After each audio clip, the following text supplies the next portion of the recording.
Some information, once learned, can never be forgotten. You will either have to suppress it or act upon it. You are about to discover the realities of various events that have transpired in our world, whether they are well known or concealed. The truth is now emerging forcefully, as if a dam of knowledge has burst. If you are someone who dislikes the truth, prefers to live in denial, and rejects understanding, it is best to move along and not waste your time with these videos. What you are going to see will promote you to reconsider everything you thought you knew. It will push your mind to the limits of awareness. So, if you aren't accustomed to engaging thought that might provoke reflection and change, please turn off this video. This content is not for you. This channel believes in the one and only true God of the Bible and aims to reveal the falsehoods surrounding the Word of God.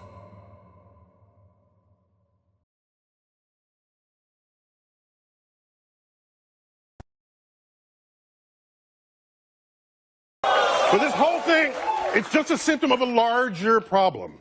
There's a growing anti-intellectual strain in this country. It may be the beginning of the end of our informed democracy. Of course, in a free society, you can and should think whatever you want. And if you want to think the world is flat, go right ahead. The earth isn't flat. And by the way, this is called gravity.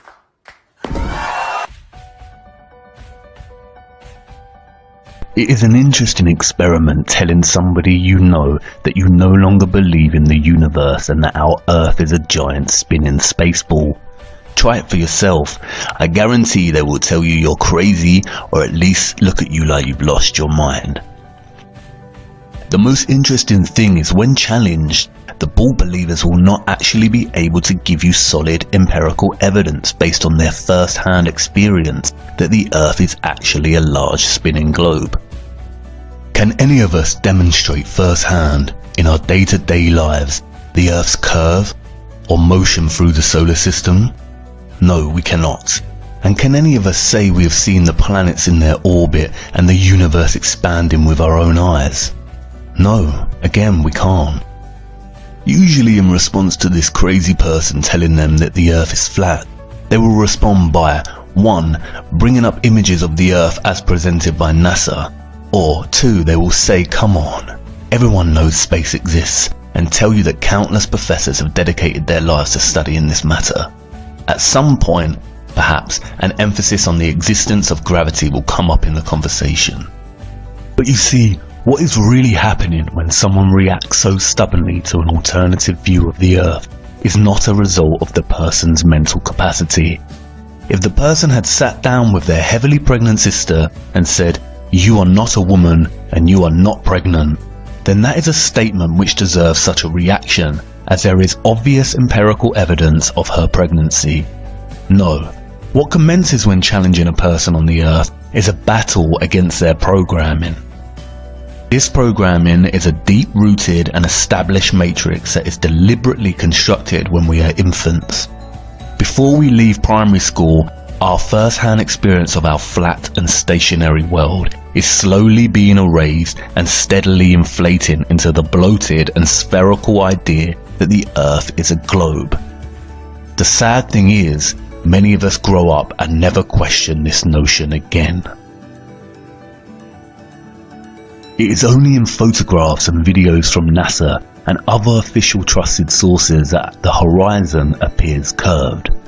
All amateur and raw unedited images of the Earth will provide a completely flat horizon. And this is what we see ourselves through our own two eyes when standing at a beach or looking out from a vantage point. At any altitude, the horizon always appears 360 degrees flat, because it is. And it always rises to meet the eye level of the viewer. You never have to look down or up to see the horizon. It meets you. No matter how huge they say the Earth is, if it were a curved ball, you would have to adjust your view upwards or downwards to meet the horizon. And I know we've seen the curve in photos and videos, but NASA and many other official sources continually distort the horizon in their footage with a fisheye lens to give the effect of a curved Earth. This is the same fisheye lens inherently built into the GoPro. And I know what you're going to say. You've seen the horizon bend and curve when journeying at altitude on an aeroplane. But unfortunately, this is more trickery. Aeroplane windows commonly bow outwards to give the illusion of curvature. A Telegraph article, catering to our gullible nature, explains that flight windows were changed because the square windows caused a higher percentage of crashes. Yeah, right. They use our size as human beings to dismiss our own infallible perception of a flat and stationary Earth, claiming we are not big enough to witness the curvature. But this balloon managed to ascend 121,000 feet and left its fisheye lens behind.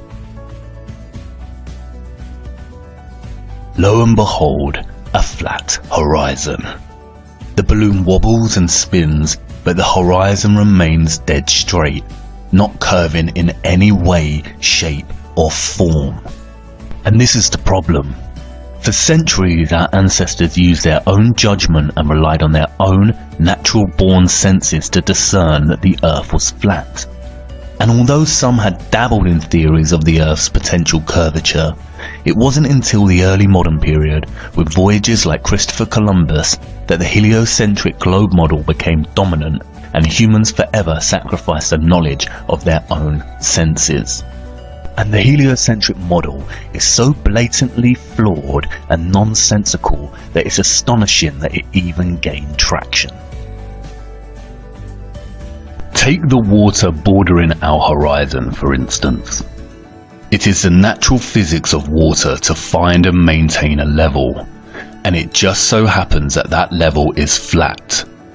If Earth was a spherical ball, water would not maintain such consistent flat levels. We are used to water doing this and this, but we have never in all our lives on Earth witnessed with our own eyes water do this. Water does not bend. It's not called sea level for nothing, you know. And if water did not always find a flat level, then why would we use tools such as this to achieve accuracy? Again, water does not bend. Rivers, for instance, always run down to sea level. If Earth was a rotating ball, then inevitably many rivers on Earth would, at some point in their journey, have to flow uphill. As Eric DeBay points out, the Mississippi is 3,000 miles long, which means it would need to run uphill for 11 miles on a globular Earth. He also points out that a portion of the Nile runs for 1,000 miles with a fall of only 1 foot. Again, if the Earth was a spherical ball, this would be impossible. The scientist magicians of our world claim that the Earth is 25,000 miles in circumference.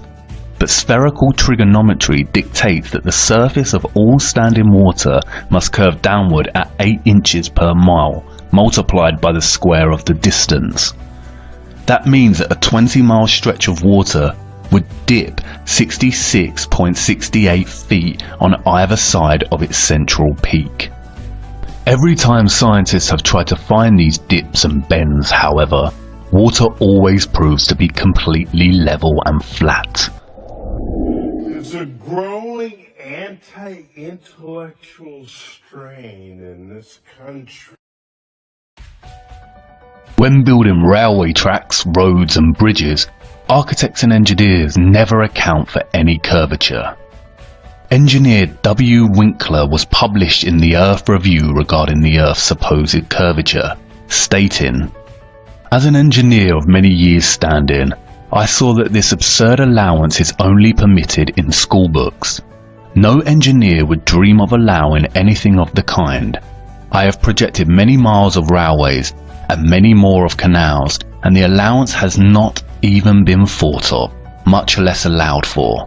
This allowance for curvature means this, that it is 8 inches for the first mile of a canal, and increasing at a ratio by the square of the distance in miles. Thus a small navigable canal for boats, say 30 miles long, will have, by the above rule, an allowance for curvature of 600 feet. Think of that, and then please credit engineers as not being quite such fools. Nothing of the sort is allowed. We no more think of allowing 600 feet for a line of 30 miles of railway or canal than of wasting our time trying to square the circle.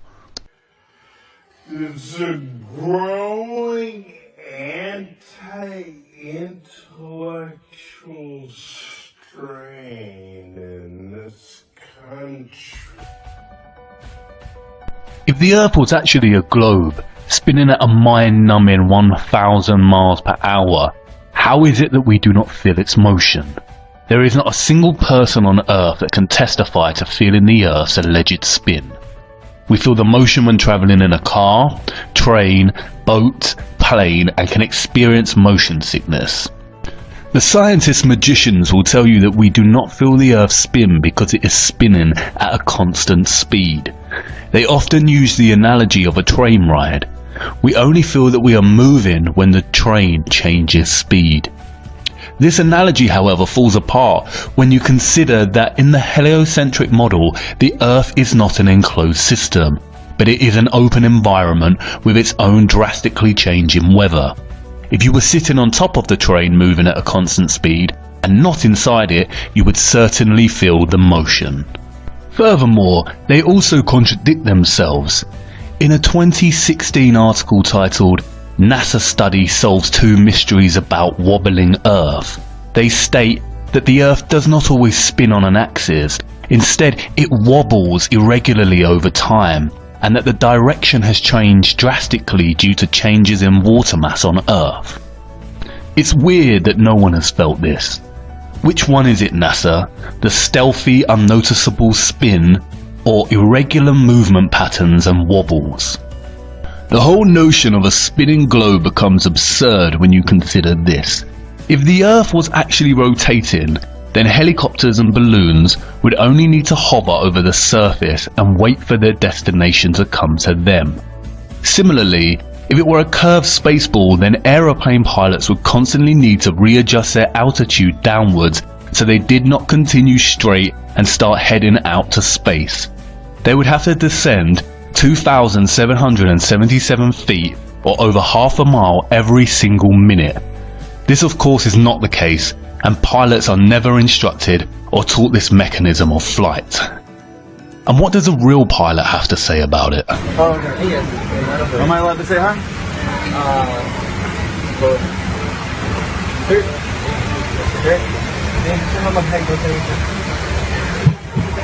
Hey, I just want to say thanks for the smooth flight. Right.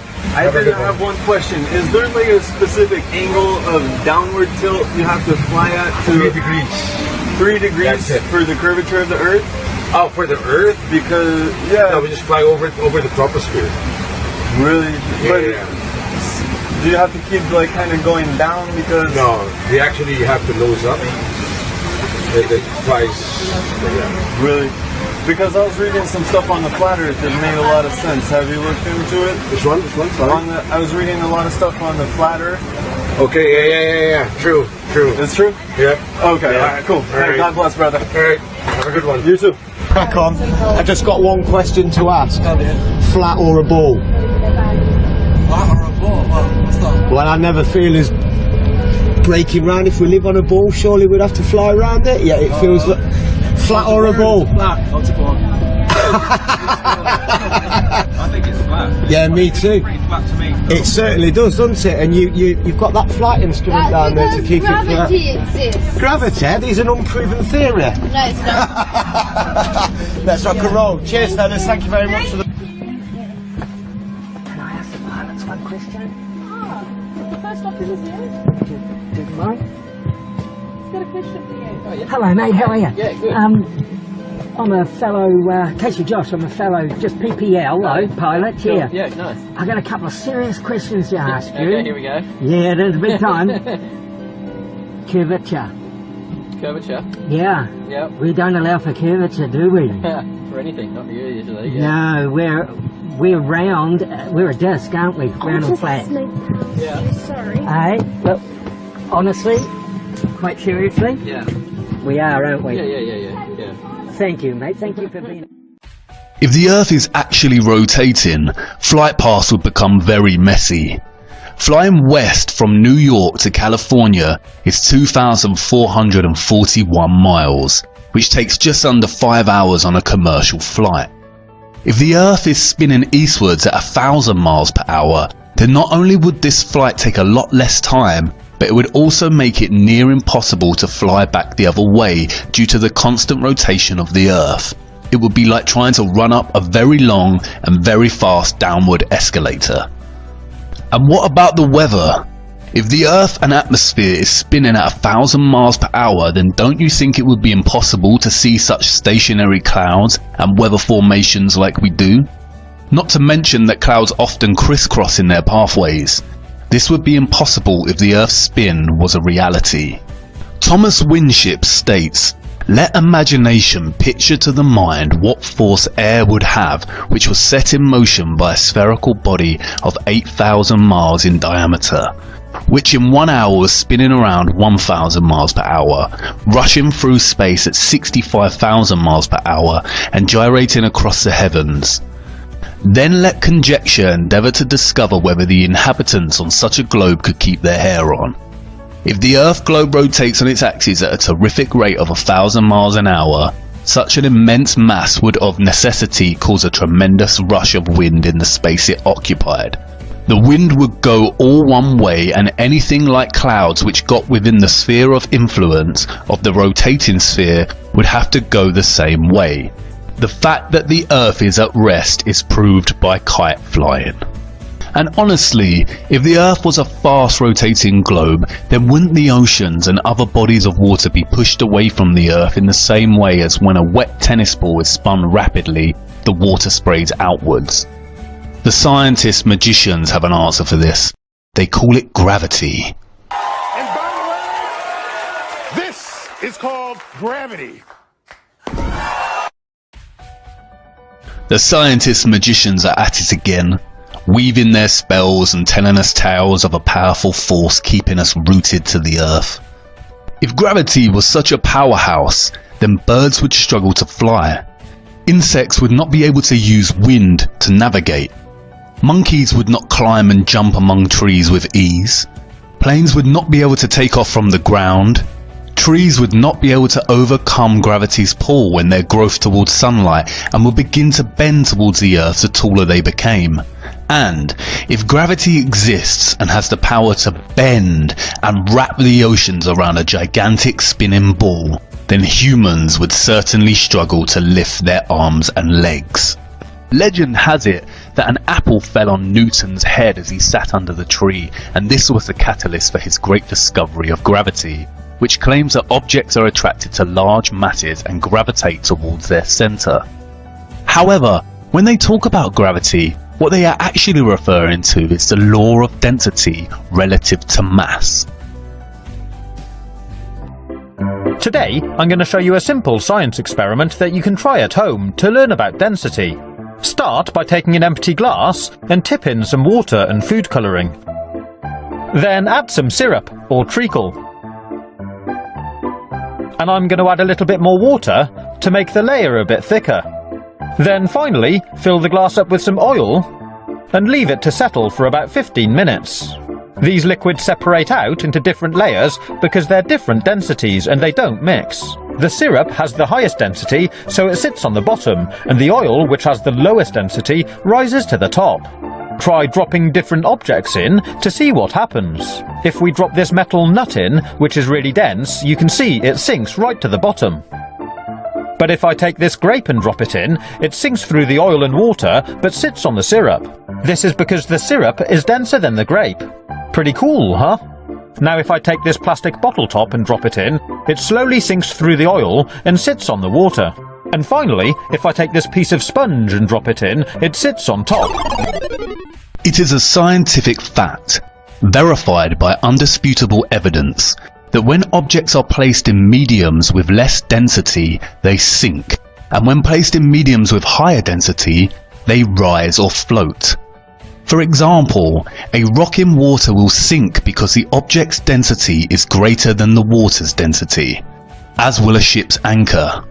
Likewise, helium-filled balloons rise because they are lighter than the air.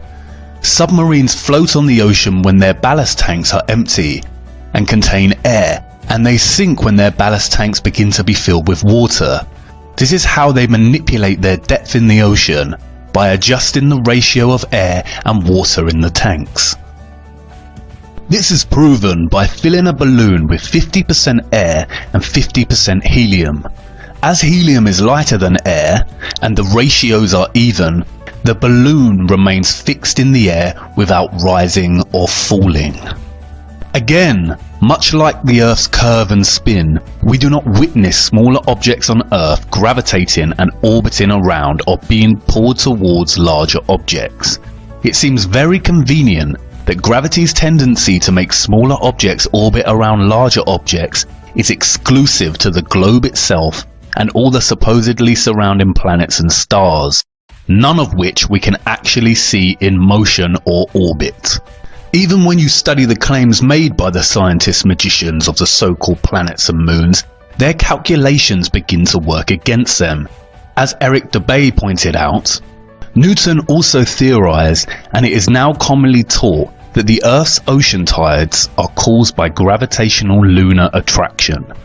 If the moon is only 2,160 miles in diameter and the Earth 8,000 miles, however, using their own math and law, it follows that the Earth is 87 times more massive, and therefore the larger object should attract the smaller to it, and not the other way around. If the Earth's greater gravity is what keeps the moon in orbit, it is impossible for the moon's lesser gravity to supersede the Earth's gravity, especially at Earth's sea level, where its gravitational attraction would even further out-trump the moon's. And if the moon's gravity truly did supersede the Earth's causing the tide to be drawn towards it, there should be nothing to stop them from continuing onwards and upwards towards their greater attractor. There's a growing anti-intellectual strain in this country. Ultimately, Newton's gravity erased the common sense of up and down, and in its place normalized the preposterous idea that this is possible. And this. And that meanwhile, in Australia, this is nonsensical, pseudo-scientific mockery and nothing more than an invention to justify the spinning spherical Earth hoax. Without the theory of gravity, not a single person in their right minds would ever believe the Earth a globe, with some of the population existing upside down on the underside of the planet. This is all quite simple once you start to break away from the toddler years of matrix programming. The laws of perspective and density perfectly explain the natural workings of our world. They invent complex concepts such as gravity and ridiculous spinning spherical networks of incomprehensible figures and speeds to bamboozle us. And we will get onto why they do this shortly. But wait a minute. I know you're not on board with this just yet, and I can tell you have a big question that you're burning to ask. If the Earth is not a spinning globe, then what about the sun and the moon? We can see the sun rising and setting every day. I'm glad you asked. Follow me to part 4 so we can take a much closer look at our wonderful sun.